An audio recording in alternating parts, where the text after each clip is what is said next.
لأن احنا ما زلنا متخلفين. بعطيك الجواب اللي انت تدوره، بس خلني اتحلطم شوي. ايوه خذ راحتك. الجيل الجديد شي يأثر فيه.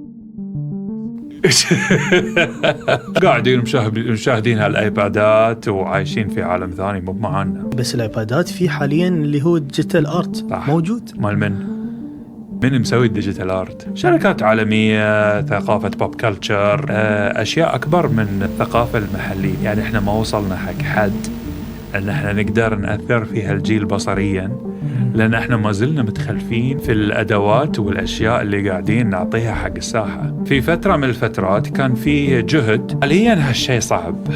عملية الإنتاج نفسها صارت بكم هائل في الغرب.